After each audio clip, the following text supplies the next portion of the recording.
शेखपुरा जिले के बरबीघा शहर के श्री कृष्ण चौक स्थित आशीर्वाद गोल्ड लोन के ब्रांच में सोमवार को लूट की कोशिश को अंजाम दिया गया।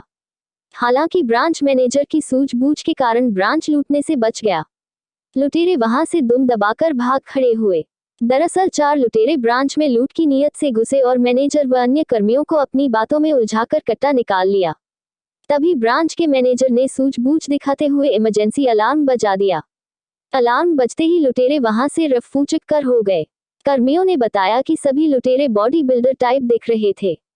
जानिए पूरी कहानी ब्रांच मैनेजर की जुबानी। पप्पू कुमार नाम हुआ। पप्पू कुमार, कल क्या घटना हुआ था यहाँ पे? यहाँ पे 3 कस्टमर गोल्ड लोन की जानकारी लेने के लिए आए। उनको मैंने जानकारी दिया। जानकारी देते क्रम में उनका एक आदमी और आकर ब्रांच के बाहर साइड में खड़े थे। जब वो ब्रांच में आ रहे थे, मेरा एक स्टाफ एक कस्टमर के साथ बात कर रहा था। उनसे बात करने के साथ उस कस्टमर के साथ मेरा स्टाफ बाहर निकला।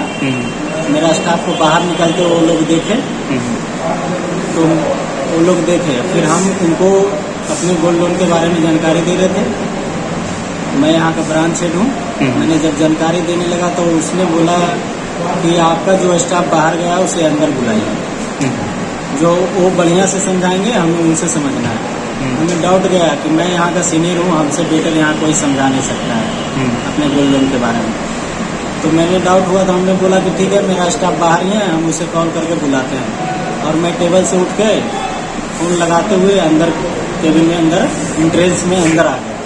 अंदर आके यही GL1 काउंटर अलार्म स्विच है हमारा, यहाँ पे बैठ गए। उतने देर में मेरा एक सेल्स का लड़का जो है सौरभ रंजन, वो बाहर से आया।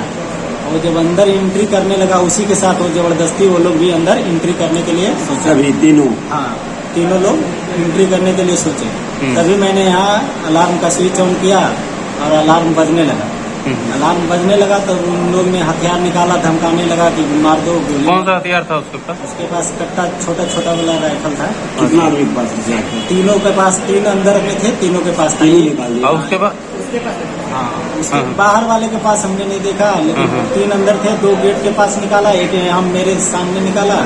मैंने पैनिक स्विच दबाया, अलार्म बजने लगा, कंटिन्यू अलार्म बजने लगा। तो वो लोग डर के मारे बंदूक खोजते हुए निकले, जो कि सारा CCTV में कैद हो गया है। इसके बाद घटना का जानकारी हम पुलिस स्टेशन में भी दिए। पुलिस आई थी नहीं? कल आई थी, बाद में आई, जानकारी दिए। उसके बाद मैंने घटना के सूचना देने कितना देर बाद? सूचना देने के 10-15 मिनट बाद पुलिस आई। ठीक है, क्या नाम हुआ आपका? पप्पू कुमार नाम हुआ। जी ठीक।